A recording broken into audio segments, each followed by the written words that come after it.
Faith here with your podcast, Welcome Toast. It was Stephen Wright who went to the 24-hour grocery store only to find the owner locking the front door. Wait, Steve said, the sign says you're open 24 hours, to which the owner said, yes, but not in a row. Listen to our show in small bites or enjoy the whole thing. I got that sunshine in my pocket, got that good soul in my feet. I feel that hot blood in my body when it drops. It's great to have you joining the party on the Faith Middleton Food Schmooze, inviting you to eat, drink, and be merry with us. Our special guest is John Finn, author of The Perfect Omelet, and we love eggs for any meal on the show, as you probably know. And we're asking you to get ready for a Persian eggplant omelet, a prosciutto, parmesan, and rosemary omelet. We have a good wine discovery for you and a tip for soaking salmon before putting it on the grill or in the pan. It will make a huge difference. Okay, my food buddies are here. Alex Probbins, wine broker in Hartford, Robin Doyen-Aiken, senior producer, Chris Prosperi of Metro Beast Restaurant in Simsbury, Connecticut, and of course, John, the man we refer to as Renaissance Guy. Okay, can we do fish discovery? Yeah. I have a feeling I'm talking to the right people because I just discovered porgy. Now, New England fishermen call it scup. But, you know, those of us, I love to fish, but I don't call it that. I call it porgy. It's bony, but I'm in love with it. I always ask somebody else to bone it who knows what they're doing, whether it's the restaurant or the fish market. It is so delicious. Delicious. We smoke it. It's really inexpensive. It's abundant. You get a ton of it around here. Alex probably catches them. Yeah, I'd be afraid. I'm still going for fluke. Yeah, but they're an abundant around here. You can catch them like all day long. Well, they run through, I would say, probably mid-October, the end of October, I think.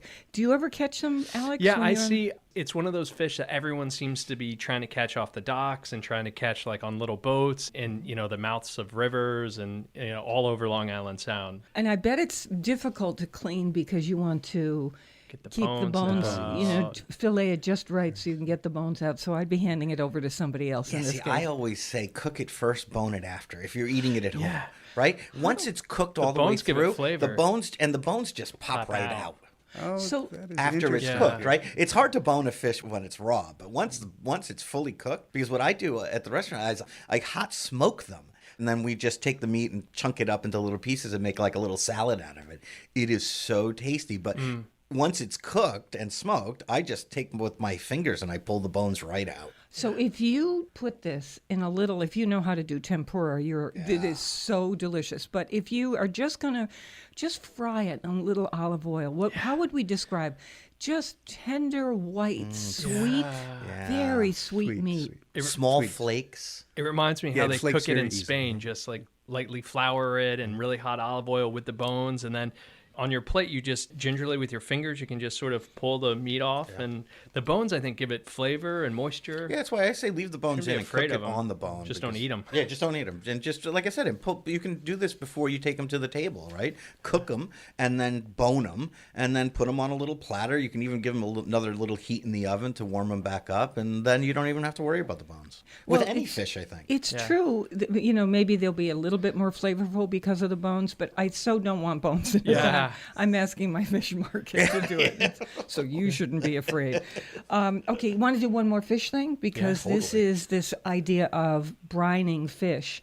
When we talk about turkeys and doing that, everybody's eyes roll back in their heads. It seems so complicated, 5-gallon bucket. right? I am talking about instant brining, probably 10 minutes in a little bit of salt water for your salmon fillets. We talked about this earlier, but we're getting salmon again to put on the grill right now, feeling like we're celebrating summer before it disappears.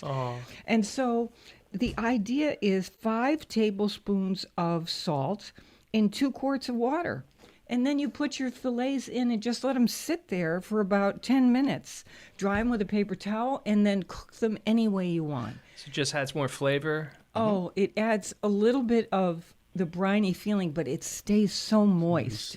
What do you think, John? Would you? Well, I'd love to do that, but I'd also like to try it in a vegetable stock, too. I think it would be wonderful just to salt the vegetable stock a little bit and give it a little additional flavor. What a good idea. Do you have a store-bought vegetable stock you like, or you make your own? No, I prefer to make my own. It's so easy, and I've always got discarded vegetables lying around the So kitchen. what do you I've got do? scraps. How do you do it? I usually just take whatever I have discarded, although you have to be careful not to overwhelm with one particular vegetable, and I always do that for some reason. I have leftover carrots, and there's a difference between a good vegetable stock and a carrot stock. Nobody really wants a carrot stock. That's a bad idea. So you throw a Just bunch of vegetables in Throw them together. in a pot with some water, and I just let them sit for 20 minutes on a low simmer. And No garlic, I might put garlic in. It's I don't really have a standard recipe, right? It's just whatever I see in front of me. no white wine. A little bit of white wine and peppercorns. I don't know why, but I have to put Sure. peppercorns in everything. Well, So that sounds I'm good. thinking in that stock you'd throw in a handful of dill. Oh, 'Cause I dill love would be- dill and salmon. For salmon. Dill would be fantastic. That's great. So this is simple. Kicking up. Then you would add in the salt and brine it in that. And Chris, what would that do if you had it both in the vegetable stock and with the briny, salty? Well, yeah, what happens is it draws moisture out and then draws moisture back in. And when it draws the moisture back in, it's going to bring in that vegetable stock and those vegetable flavors along with the salt. Well, okay. Well, I think it's and it does make it easier to grill and sear, right? Because you have that little dry skin. Once you dry it with a paper towel, you have that little pellicle on top that will help it sear, and it would help it from not sticking on the grill. Do you too. oil it again, a little olive oil? You don't have to. Yeah. No. You're hearing from not only Chris and Alex, but John Finn, who is our special guest and is author of this book we love. It's called The Perfect Omelet. And this is a man who knows how to make it. Chris just made one of his omelets for us, and it is, I said to Chris, this is the best omelet I've ever had in my life, and I've had some omelets. We love eggs for every meal. We're going to get to that in just a minute. So can we do this idea of a no-cook pasta sauce? Oh. Now, Love of that. course, pesto is that, but that's not what I'm talking about. I'm a tomato-based, no-cook pasta sauce. Chris, I've used how them would before. you? It can be so simple. How would you do yours? I chop fresh tomatoes, especially now. You chop them. Yeah, I chop a quarter? No, I like big chunks, like 1-inch pieces. I like big pieces, and I take them and put them in a bowl, and then I put it in fresh basil, extra virgin olive oil, like a good glug, so it gets nice and marinated, and then salt and pepper, and then I just let that sit for, I don't know, 10, 15 minutes, and then now it's coming up to room temperature. I cook my pasta, and then when I drain my pasta, I just take it and put it in the bowl with the tomatoes, and then at the end, I just throw in little chunks of mozzarella cheese. Dried oregano? a little? No, nothing. I just do fresh basil. That Oh my sounds gosh. absolutely Because it's raw, right? I don't like using dry, like oregano and stuff when I'm not cooking. Because you're going to taste it. Yeah, and it's just, and you're going to do a raw sauce. You want all your flavors to be fresh. Have you tried it with a flavored vinegar too? Because I mean, Ooh, yeah, that might be very that might be good. nice. Yeah, a Wait, little what acidity. you thinking of a balsamic? Yeah. Well, it could be a balsamic, but it doesn't have to be anything as overpowering as balsamic. His You fre- mean ah, like a sherry, It Spanish could be a sherry or vinegar? Spanish, or even an Amontillado or something. Something that would give it just a little bit of flavor. So one of the fresh pastas I like to do would be, and I shied away from this because I thought, who wants to grate tomatoes? Until I met Alex and understood what his family does in Spain, where they grate tomatoes on a piece of bread. To get the tomato and the juice to soak into the bread, which sounded so incredible to me. So I take beefsteak tomatoes and just rub them up against a grater. Sometimes the skin falls off and I just toss it out and just grate. Throw in a little bit of garlic and some olive oil, and Chris, your fresh basil. So our recipes are essentially the same. Yeah. Mine is the grated and Grated, yours yours is the chunky. chunked. Yeah. And then do the same thing. Cook up the pasta, and then I too grate a little bit of cheese on the top, and you just toss that whole thing Heaven. together. On occasion, and John will probably approve of this, I just do a little sprinkle of hot pepper. Ooh, give it a buzz. Okay, yeah, he yeah. likes that. I like that Okay, idea I a knew lot. he would like that. But this time of year is the time to do this, Oh. right? You have fresh tomatoes. It's hot out, and this is more like room temperature because it's really the heat of the cooked pasta that gets it all going, right? I'm thinking even if you're going to add a little spice to the Italian spicy green peppers, those might give a The little pepperoncini? Yeah, Sure. That's a little good crunch idea. and a little Wonderful. heat, Yeah, right? that'd be wonderful. And now, of course, I want to start doing the pre-cooked chorizo. Oh yeah. Oh, you can take this anywhere. Now I'm ready to have some Yeah, fun. you can take this anywhere. Now let's cook it. Left. Yeah, let's cook it. Okay, so do you want to get to omelets in just a minute? Let's do our wine, and then let's turn to these omelets. we want to spend a little bit of time from time to time focusing on our regional wineries who are either growing their own grapes or bringing them in or mixing them with their own grapes and other grapes. We just want to support our local people. So from time to time, you're going to see us focusing on some local wine. We invite the wineries to send us an array of your wines, and we will sample the ones and come up with the one that we think is your best. And so we have one we like very much, thanks to Alex, from Jonathan Edwards Winery. This is the 2015 Chardonnay, and they're in North Stonington. Alex, what would you say? So Jonathan Edwards was founded in 2000. They actually have a relationship with the West Coast. So they do West Coast wines that they make in California and East Coast wines that they make in North Stonington. This is the Connecticut estate bottled Chardonnay. Mm-hmm. So all the grapes are coming from a hillside. And I thought it was fun with the buttery, eggy omelet, playing off that buttery note. It's 7 months of French barrel. So when you smell the wine, but when you taste it, it's very crisp, isn't it? Like it has like something out of Chablis maybe. I like this wine, and we're going to get to this issue of price when it's a local wine. Chris, go ahead. Yeah, but you know what I love about these wines? I like drinking them there. I don't know if you go to these places sometimes. They're beautiful. But this is where you get this bottle. You're at Jonathan Edwards Vineyard. You sit down somewhere on a blanket or a picnic table in the summer, right? And you drink the wine there. And maybe you have a little cheese and crackers or whatever. And you really look around and start feeling like this is from here. And you can go anytime. All the vineyards any time now. of year. Yeah, all the vineyards have places you can get a bottle and just sit and drink. Really, it's true. So I mean, part of the beauty is a vineyard. Let's describe what this wine tastes like. So this Chardonnay has a note. It's not hitting you over the head with butter. It has a note of butter. It has wonderful acidity. So it's going to go with both lobster and other kinds of fish and chicken. Alex, what little minerality? Yeah, it's like a white Burgundy. It when you put it in your mouth and you move your tongue around, it has a thickness to it like you'd expect from Chardonnay. But then you get like a salvation that you get from acidity. I'm so tasting it's it. rightness. Go ahead. Mm-hmm. And then as you swallow it, it's a nice wine. Very nicely made wine. So this is at our website, foodschmooze.org. And what's the price on this? $23 to $25. So this gets us into this issue of what premium, as John, you were saying, what premium are you willing to pay a little bit more for a locally produced wine? How do you think of it? I think it's really important to support local producers in this way, but it does require that you make an investment of sorts, right? They're making an investment in the local economy, in the local communities in which they live. And if we're going to support them, then we need to make that same kind of investment. I think it's worth a little bit, but there is a price point at which people are going to flock, I think, to something else that they can get. And also that's more reliable, right? Only a certain kind of wine drinker is going to be interested in doing this kind of exploration. Yeah. Having said that, the vineyards are getting better and better, but I think what you're saying is sensible, and we are cheering for every one of our vineyards. I'm telling you that. So very nicely done, Jonathan Edwards. At our website, tell you what to say, picture of the label at foodschmooze.org. You know how schmooze is spelled.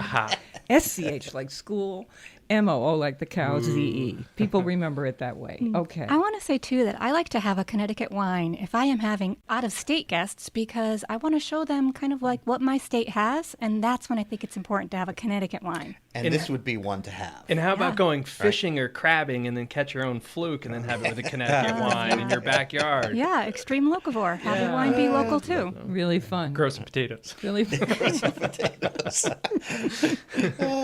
That's everything.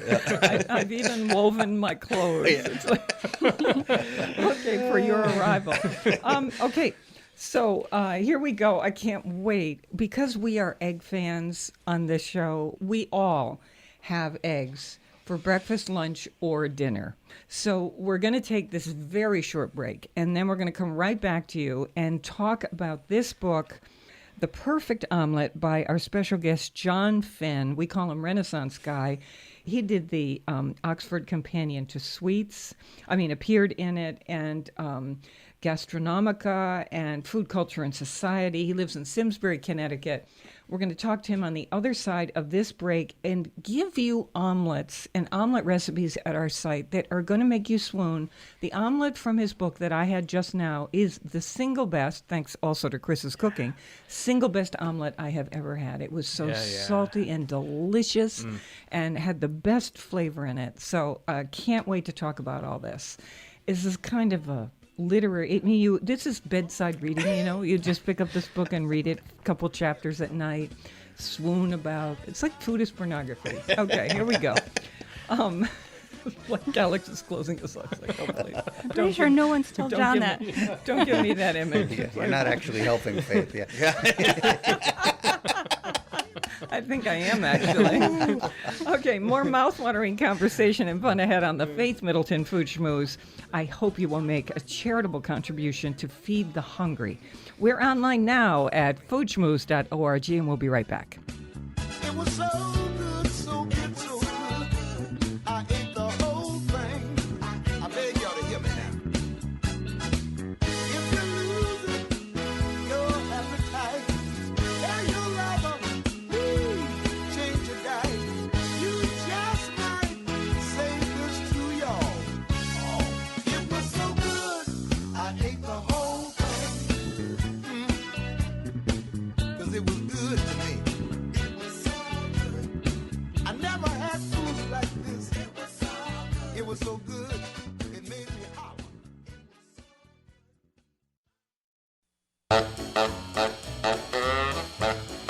Beans and cornbread. Beans and cornbread. Beans and cornbread. Beans and cornbread had a fight. Beans knocked cornbread out of sight. Cornbread said, now that's all right. Meet me on the corner tomorrow night. I'll be ready. I'll be ready tomorrow night. I'll be ready. I'll be ready tomorrow night. I'll be ready. I'll be ready tomorrow night. That's what Beans said to cornbread. Hey, guess what you can do? You know how I say this when we come back from the first break as we go into our book, The Perfect Omelet. And that is that you can sign up for our free podcast, which is a copy of the show. If you've missed anything on the show, you want to go back to anything on the show, it arrives in your inbox. It's the coolest thing ever. You have a whole library of them. And it's so much easier because before the show started, Faith, and I shouldn't even be telling people, Faith was going through a drawer and she found receipts that back a few years ago. People would have to send in a letter to request a tape of the show. And you said it was $15 and you had a stack. Thousands of these receipts, because they wanted to get a copy of a particular show. And now life A cassette came in the mail. We had postage. It was just unbelievable, the complication of it. How far we've come. That's such a great point, Chris. Okay, Flip so the tape. you just... Did it go to the first break or second break and then you flip? Use the pencil to roll it back in. Everybody below a certain age has no idea what you're talking about. Yeah. Oh, it was amazing. We had sound effects like shoes and horses galloping. It was really something. Okay, so you just go to foodschmooze.org and it just says sign up once. You put your information in and that's it. So that's the new world. I'm with my treasured food buddies, Chris Prosperi, chef and co-owner of Metro Beast Restaurant in Simsbury, Connecticut, wine broker Alex Province of Hartford, and our special guest, John E. Finn. He's author of The Perfect Omelet, Essential Recipes for the Home Cook. So officially, welcome to the Food Schmooze party, John. Thank you. It's my pleasure. Oh, it's so nice to have you here. You live in Simsbury, Connecticut, and I want to talk first before we go to the actual omelet making. Your opening quote is Thomas Merton, and it is, "We do not find the meaning of life by ourselves alone. We find it with another." Why that quote? For me, it captures two things. First, this is so corny, but it captures my lifetime with my spouse, Linda, who I couldn't have done anything without, and I can't imagine life without her. But it also has another meaning, and the other meaning is that for me, and I'm sure this is true for all of us, food is a communal activity. I'm perfectly content to be alone, perfectly content to eat an omelet alone. There's a story about Andy Warhol eating omelets alone. But push comes to shove, food is an expression, it's a communication, and that's part of the message I wanted. Yeah, tell me the Andy Warhol story.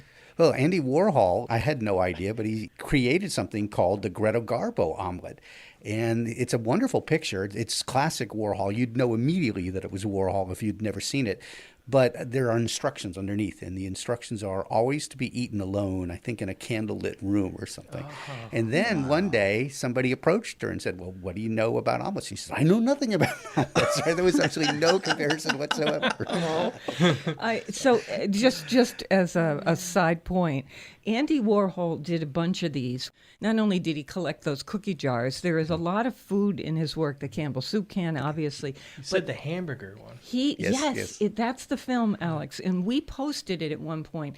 All he does as a performance piece, there's not a word in it. He just approaches a table, sits down, opens a bag, unwraps the hamburger, starts eating it. You watch him eat the hamburger, then he cleans up, and that's it. So I love that he did the Greta Garbo omelet and that you have this in here. Why did you decide to do this omelet book? I think it's wrestling with demons, my own personal demons, my mother in particular, who figures prominently in the book. My mother, I think, was determined to find the secret to a perfect omelet, and the fact that she could embarrass me along the way was just an added benefit. So she would take me into restaurants. This happened on more than one occasion, and she would be intent upon going to these restaurants that specialized in omelets or that had reputations. I mean, she would disappear in the middle of a meal, and she'd sneak into the back of the kitchen. And I remember one event distinctly. I remember her being walked out of the kitchen, being held firmly at the elbow, and being escorted out the door. And all I was thinking is, I'm going to be arrested because I haven't got any way to pay for this meal. I'm just a child. That's right. And I used to shrink at the table. I tried to be as small as I could. I was going to a senior prom like so many of us did, and my mother refused to pay for the date because the restaurant I had chosen was apparently really bad at frittatas. And my mother, that was the killer for her. I mean, you can't go to a restaurant that doesn't have a decent frittata. I remember I had to take a part-time job for like 3 weeks to pay for this meal, which, in my teenage entitled years, I thought, well, of course my parents should be paying for this. But my mother had principles, right? Well, I was going to say food principles. All about the Standards. Exactly right. There's another quote in your book at the opening where you're doing your essay, which is so terrific. And it is Oscar Wilde who said, an egg is always an adventure. The next one may be different. Depending on where you get your eggs, there is a difference. Yes, absolutely. Where do you get your eggs? I like to buy them right off the side of the road. So one of the great things about Simsbury and Granby and that part of the state is you can just walk down or drive down the road and there'll be a hand-painted sign up there that says fresh eggs. And I love to try those. Yeah. But the most reliable, I'm sure you know, is, and I can't pronounce it correctly, there's a correct way to do this, Flamig Farm. Flamig Farm. They're famous for having the eggs in reverse sign. Yes. And they have beautiful eggs. Hundreds of chickens. Yes. Happy chickens, too. And yes, it's clear that this is a place that genuinely cares about their birds. Are the yolks that nice saffron color? Yeah. They have that kind of saffron orange color, and they're so round and rich. Plump. I mean, the thing is, for people who don't really know or love eggs, it's worth sometimes taking just an ordinary store-bought egg and taking a fresh egg and cracking them, and people will know the difference immediately. It's really remarkable. Now, here's what they want to know. I might see the difference in terms of color. Can I taste the difference? Maybe this is what I want to believe, right? I mean, there's a whole mythology associated with this, but I genuinely do believe that you can taste the difference in fresh eggs. It can be subtle, but a really good fresh egg is so delicious. Let's go to your omelets. I, for one, don't think I make a very good omelet. And so I look at this book with the greatest interest to see what it is that I can do better. Even though when I make an omelet that's just okay, I enjoy it. But I see when I watch other people, I've certainly watched Jacques Pepin make an omelet, and, Chris was making his omelet earlier. Chris Bryant, yeah. It's just, it's a whole other thing. There's a bit of an art to it. So what would you say? What's the key? The key is good ingredients, right? I mean, because even if you're not especially skilled at making an omelet, really good ingredients cover just a host of sins. So that would be the most important thing. And the other is, this will sound a little corny too, but I think having respect for what it is you're doing more than anything else, that and fresh ingredients. What do you mean? Respect for ingredients means, for example, choosing the best you can get first. And afford, yep. And afford, absolutely, right. And let's be honest about it, fresh eggs are actually more expensive. You're going to pay a premium for them. It builds into the wine discussion we were having earlier. Maybe you treasure them more, though. That's precisely it, right? I mean, they're more value to you, so you're not just going to throw them around. Yeah. But it also means, and this is a point I try to stress in the book, when you're cooking, this is true, I think, for all cooking, although I'd be interested in hearing whether Chris agrees or whether any of you agree. I think paying attention to what you're doing. It is so easy to be distracted. There are so many things that compete for our time and our attention. An omelet isn't a whole lot of investment, right? It's only 5 minutes of your time, 10 minutes if you're doing something truly spectacular. It's worth taking the time to concentrate on just doing the omelet. 100%. I think because it's such a simple thing, it's such an inexpensive thing that people I talk to that have trouble making it, they're like, "Oh, I'm just gonna make an omelet." I never just make an omelet, and you too, right? An omelet is an amazing thing. Enjoying the process. Yeah, and really watch what's happening in the pan and be there. Would you all brainstorm with me? Because I can tell you what my number one mistake is after we focus on a couple of recipes. I want to get to, and we have this at our site, foodschmooze.org. We just had it. Chris made it for us, and it was so delicious. It's the prosciutto, parmesan, and rosemary omelet. Oh, it was perfectly made, and the flavors that you have chosen for this. It has flavor. It has a little texture. With the tuile. It has. I mean, it's the perfect. It really is the perfect. Let's say what this is. Okay, so it has a little. It's optional, but it's a little Parmesan tuile, which is a thin all-cheese cracker that you just grate some cheese, fry it up in a pan, and you're done. It becomes a cracker. Make a sandwich out of it. It's so wonderful in terms of texture with the egg. And they're so addictive. Once you start eating them, you can't stop. Yeah, try eating one. Yeah. I was really looking around to see where you can eat that? Couple eggs, water, chopped fresh rosemary. I would say careful not to overdo that. Salt and black pepper, unsalted butter, a couple ounces of prosciutto that you roughly chop up, and some shaved Parmigiano Reggiano, and you can have this little cheese cracker on the side. So there are the ingredients. There's nothing wildly exotic about that. How does it come together for you? Take us through it step by step, John. For me, the first most important thing is making sure you have all your ingredients ready, because an omelet goes so quickly. The last thing you want to be doing is hunting around trying to find something, because it's all going to go to pot if you have to go run to the fridge to get something. So step one, here's what's interesting. You preheat an 8 or a 9-inch skillet on medium or medium to high heat with nothing in it. Is it a dry pan? I start with the dry pan, and then we'll usually add, for this omelet, I think I say butter. But olive oil is fine too. In fact, I find for most of my omelets, except for dessert omelets, I end up using olive oil or a combination of olive oil and butter. But probably more than anything else, the temperature of the pan is going to be critical to making a successful omelet. And it's not an exact science, right? None of it's an exact science, but if you do it enough, you'll learn exactly where the point is. I like to think that the butter should just be beginning to make some noise. You want to see it bubble. You want to hear it sizzle. It's not the end of the world if you do it too much. You can do a lot with brown butter, right? But once it burns, there's nothing you can do with it. When no one was looking, the one omelet I made for one of the producers here, right? Alex was talking to me, and I lost what I was doing, and it went to brown. But she didn't even notice. She loved the omelet, but a little brown butter doesn't hurt an omelet. No, not at all. Now here's the next thing. In the next step, so we preheated the skillet. While that skillet is preheating, you are whisking together the eggs, rosemary, salt, and pepper. You're using a fork to do this, and then a little touch of water. Is there a science reason for this? There's supposed to be anyway, right? I mean, loosens it up, right? Yeah, it also the steam helps cook it softer, right? And as it more airy, and more airy. So imagine this: your skillet is heating. You've got a fork, and you're zipping, with the eggs, the water, the rosemary, the salt and pepper, until it's combined. Now you just plop a little bit of butter in that skillet, swirl it to coat the pan, and it starts sizzling, as John just told us. And now you add that egg mixture, and you swirl it in the pan. There are so many different theories about how to do omelets, but I tend to go with the swirl and the fork. So that it covers the whole bottom. So that it covers the whole bottom. And then what? You let it sit? Well, I prefer to let it sit just for a couple of seconds. I mean, I know there are people who immediately want to start with the fork or the shaking of the pan. Just let it sit for a couple of seconds. Okay, you said 10 seconds. Maybe 10 seconds or so. Again, depending on where you have the heat, you have to sort of adjust it by side. Here it goes. This is the part, right? This is the part. You ready? So you're holding the handle of the pan, and you're using a rubber spatula or a wooden one, and you pull the uncooked egg.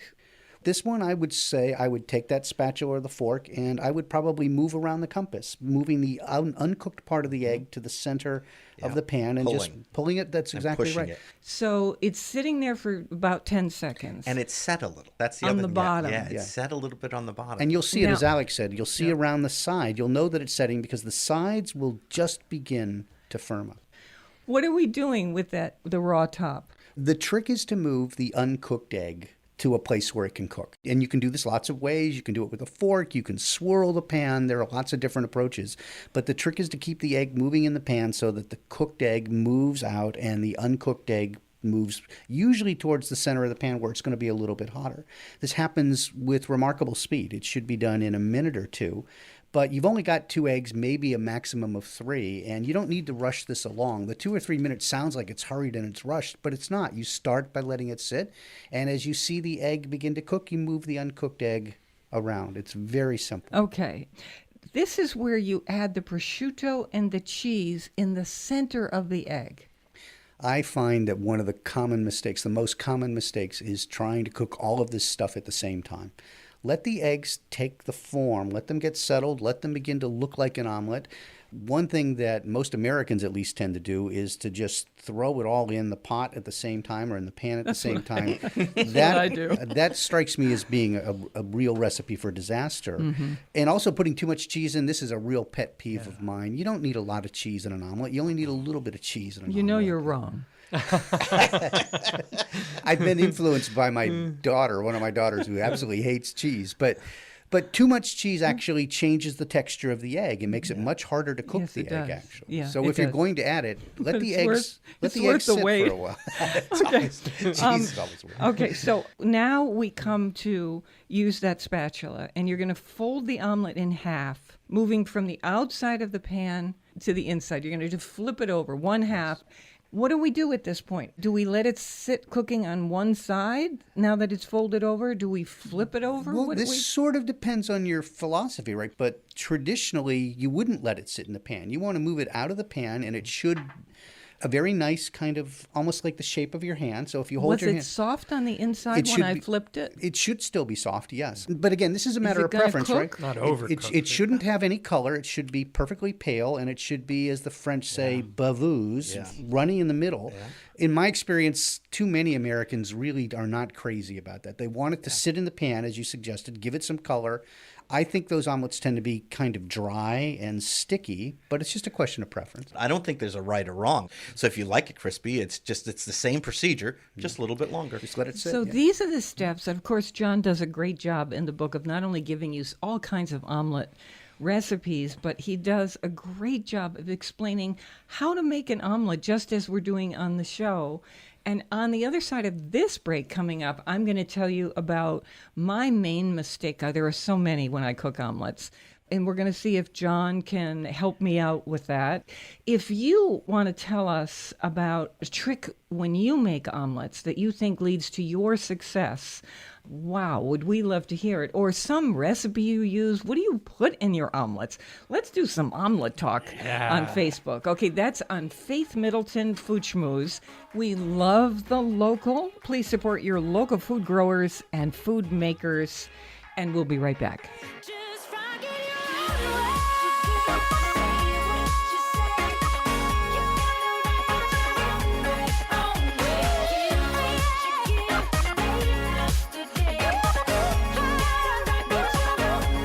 own way. Everybody wants to be down with the way they want to get down. Don't be afraid, just rock it your own way. I'm putting all my eggs in one basket. I'm betting everything I got on you. mama.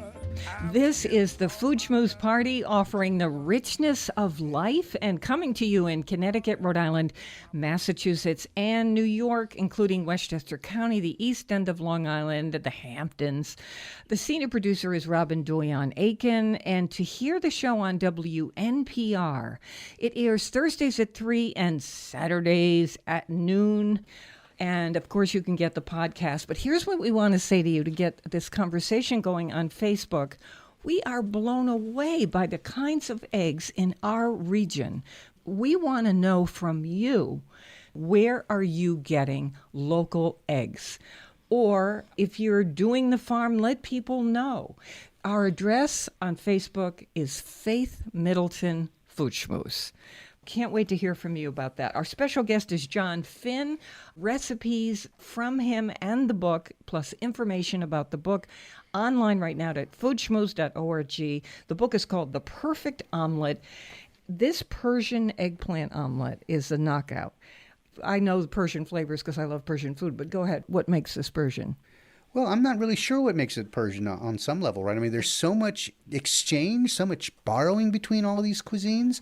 One of the things I learned trying to do the research was that there's real uncertainty about where the omelet comes from in its initial sort of origins, right? I mean, everybody seems to agree that the first omelets were Roman, but from that point on, some of us think the trail goes through France, and everybody thinks France has the iconic omelet. But there's a really good argument to be made that the original omelet is really more of a Persian, Middle Eastern kind of concoction, and it's largely a question about using spices. Oftentimes, the Persian omelets are a little bit thinner.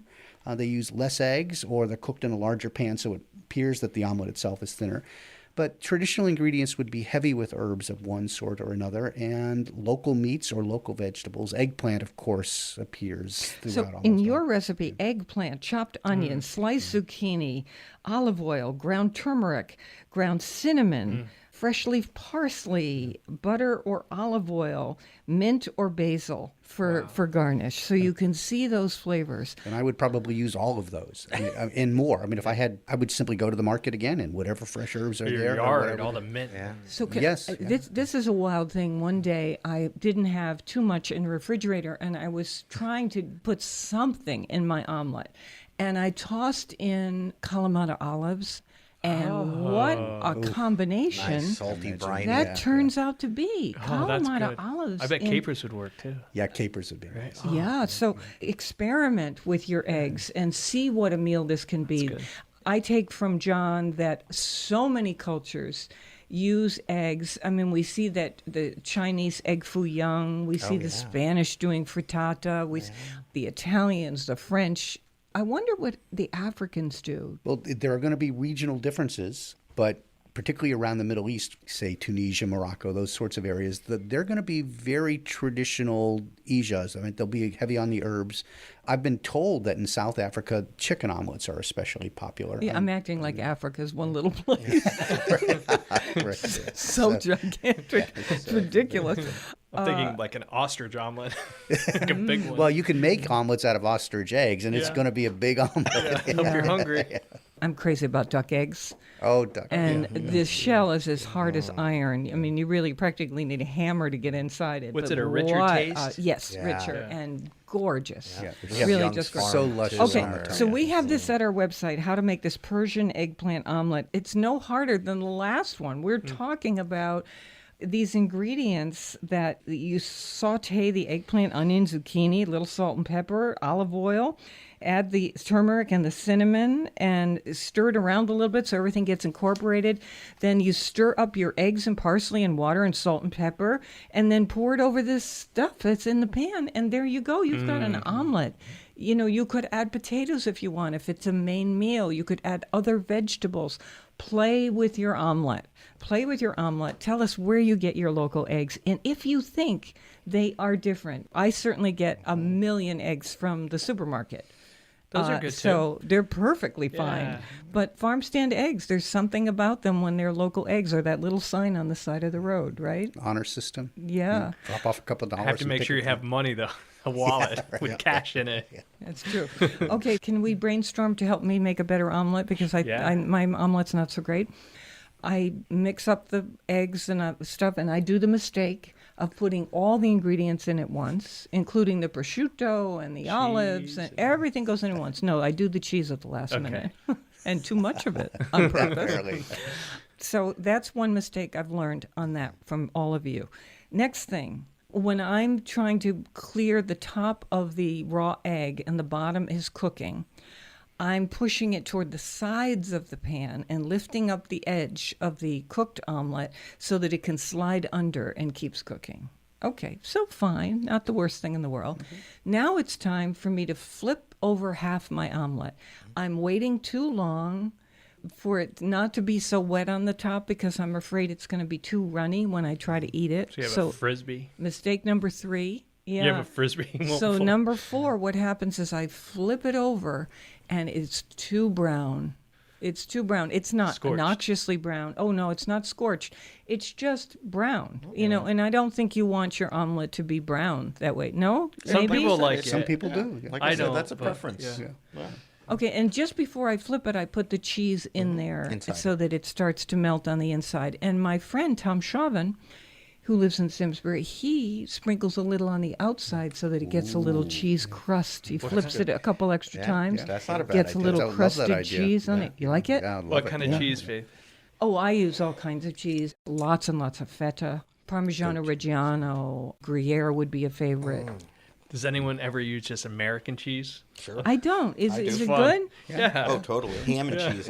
I make It's thin, comforting. thin slices of American ham Yeah. and thin slices of American cheese, and you put that. I don't put it in it. I just put it like a On sandwich. top. It makes a great omelet. Yeah. I don't put it in an omelet, but I do use American cheese for scrambled eggs. Oh, But that's Oh, good you too. put it on Okay. top. Oh, yeah. Yeah. That's You a good know, idea. It just too. melts really well. Yeah. It does, yeah. I mean, Yeah. it's perfect. Designed for to that, melt. Yeah. And it engineered to really melt. doesn't matter if it's not cheese. No. I think if you're going to a diner and you order a basic omelet, like You an expect American American cheese. Yeah, and I would expect a triangle over the Yep. top, slightly melted, right? Yeah. Otherwise, 'Cause you, it just doesn't look You take right a to me. cheese slice and you fold it You corner fold to it in corner, half, and then that's you right. have Or your it little just triangles. stays the way Yeah. it is when you put it in the... Yeah, I don't want to there. think about why that is. The actually. griddle, that's the diner omelet's a griddled omelet, which is again Yes. a totally Totally different. Because they're different thing, rolling right. it. Yeah, and they're making it on a flat top, and it's a totally different animal. I love that That's one how too. mine comes Yeah, out. but there's It comes nothing out wrong like with that. that. There's I absolutely love nothing that. wrong with that. I mean, Yeah. there are certain There's no- Saturdays, Sunday mornings. just That's like, what do you you have make to that? have. This is Yeah, like Saturday Night Live. There's nothing wrong with that. Cheeseburger, cheeseburger, cheeseburger. Sure. Omelet, right? John said it before. There's really no way to totally mess this up. I only think if you burn Right? it, if you burn it. Yeah, overcook yeah, it, yeah. then it's not fun. This is making me excited about just playing, and I don't care if I make mistakes. Suddenly you've given me that idea. So what? I'm going to put extra cheese on the outside so that it gets all that, the way a croque monsieur or a croque madame gets, or grilled cheese at Shady Glen. I mean, when they do the Oh, the cheese cheeseburger goes and it gets all over. crispy. I want it to be really crispy. That would be really fun. And you might have wild ideas. I mean, what if we added some crispy texture to the outside of the omelet, Chris? John, is there a way to panko it? You can put it under breadcrumbs on the it? put it After under the put it omelet under is a broiler done. or Yeah, a put it under salamander. the The broiler, yeah. irony, Yeah. no, I was thinking after the omelet's done, the irony is we take the cooked omelet and we dip it in egg. Oh, and deep fry it. I wonder We why dip we it haven't in seen that more- at state Yeah, fairs, that right? should That'll be be the on a next state stick, fair on a thing, right? stick. Deep fried omelet on a stick.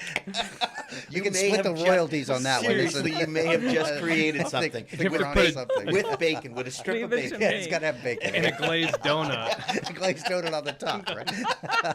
That's it. I think The that's newest it. omelet. That is the pinnacle of omelet, though. It can't be topped. So I think you need chorizo and the oil. And if you just take olive oil, add some chorizo pieces to it, and then it turns beautiful orange. And then I'd Yeah, use that's that what I fat do. to Yeah, like that's- cook my. Well, in Spain, I did that, in Spain and Alex. Italy, their omelet's the frittata or the Yeah. torta, and it's open, Tortilla right? It's flat, spagnola. right? It's Yeah, flat. it's flat, It's yeah, not. yeah, It's not a yeah. folded omelet, but it's still an omelet, right? Oh, You yeah, have it's still those an in your omelet. book. when yes, you do that shallots. Spanish omelet, the The tortilla tortilla, spagnola. is the potato pre-cooked? Yes, Yeah, it's yeah, usually. yeah. So it's steamed. So that's the first thing that goes in the pan with some olive oil. I cover it and let it become soft. And water or just plain no, olive oil? just plain olive oil. Let it become and soft. then that goes to the side, and then you do your onions as well, similar, so it's all soft. And then into your beaten eggs, you temper them with the hot potatoes, so you don't, scramble them, and then that goes into a pan. My mom makes the best tortillas. Oh, that with an my icy God. cold beer. Oh yeah, that works. Yeah, that's a perfect Or summer this meal. Jonathan Edwards Chardonnay with it was really good, I have to say. Well, The Perfect Omelet is the name of the book. John Finn, who lives in Simsbury, Connecticut, is the author of the book. He was also a professor of government at Wesleyan University and has become, or maybe always has been, a food guy, loves food history, and knows what's delicious. There is a recipe here for a sweet omelet with rum sauce. John, yeah, you're waving your hands like, My favorite. It's my whoa. favorite omelet. It's dessert, right? It is dessert. It's intended to be a dessert omelet, yes. Although I eat them at breakfast. Yeah, sure. Or lunch, especially. Yeah, but, I mean, if people are going to have coffee cake, what's the difference? So a couple eggs, some rum, cream of tartar, sugar, salt, butter, and then the rum sauce, which is brown sugar, butter, heavy cream, and rum. Yes. And the one thing I would say, it's really critically important how you garnish this omelet. So you need to go to a store that still sells the old-fashioned butter rum lifesavers.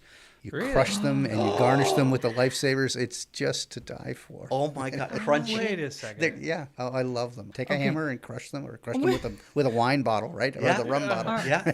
So there's your crust. It's certainly not a There's your- traditional garnish, but I love it. Would you yes. be able to put some toasted coconut on top? Oh, of it? absolutely, yes. Really? Oh my goodness. This is, or some little pineapple. Pineapple. This is really, this idea of the sweet omelet is really got me. Really, what fun as It's like a dessert. flan. Normally, if you're making a dessert at home for people, let's say a coffee cake, this isn't outrageous. The eggs are already baked inside. The difference here is you can see the egg.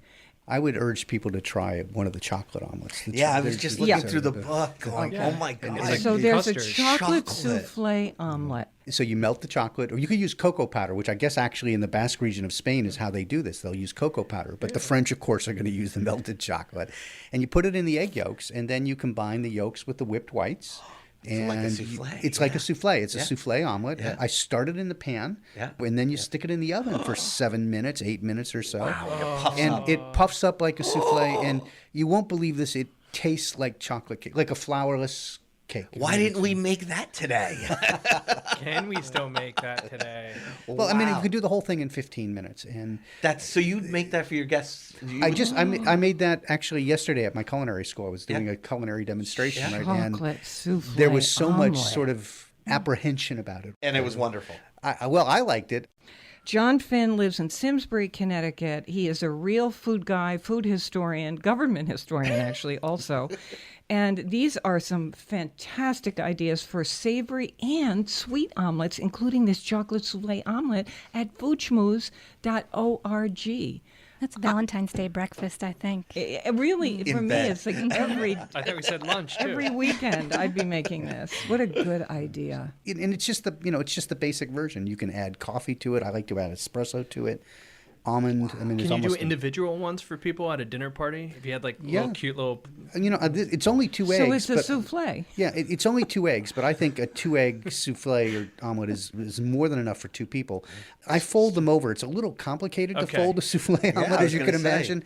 But if you serve it open-faced, then you can just cut off pieces, right? It's like cutting a pizza, actually, and it's very easy to but serve. Any powdered sugar? Let me Yes, powdered sugar. Right. Let me just say that some of his dessert omelets are the simple jam omelet with fruit, a souffle omelet with pears and pecans, a sweet omelet with candied walnuts, one with sugared strawberries, a coffee souffle omelet, the friar's omelet. This is a Scottish dish. This is a very old from my Scottish dish. people. Yes, it's Okay, a very so- old Scottish dish. So this has apples and butter and sugar and nutmeg and cinnamon. This is very much like an apple pie omelet, right? When you say, yeah. So it's just fun. good. Doesn't I it just just it make brings, you want to again. cook? it brings cook? it to a new place for me because I've never had a dessert omelet, nor have I ever Me thought too. about You it. never even think of that. No. So thank you for this whole book. Oh, by the thank way. you. It's wonderful to talk with you about all this. Thank you. This has been so You're much a great fun. guy. This is John Finn of Simsbury, Connecticut. His book is The Perfect Omelet. Information online, plus all the recipes we talked about on the show. They're up there at foodschmooze.org. Don't forget, on Facebook, please tell us, where are you getting your local eggs? And if you have some tricks or special things you put in omelets, we want to hear it. On Facebook, we are Faith Middleton Food Schmooze. That's how you find us. Love everybody here on the show. And you. We're on WNPR Thursdays at 3, Saturdays at noon, weekdays. Listen for my 60-second food schmoozes. Never eat more than you can lift. In New Haven, I'm Faith Middleton.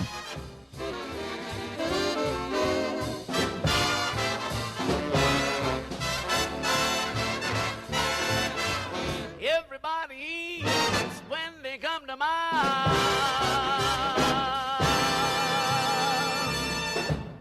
Hey, thanks for listening to the podcast on your schedule. And when you need a little more party in your life, we're here online at foodschmooze.org. And we hope you'll talk with us on Facebook. We're at Faith Middleton Food Schmooze.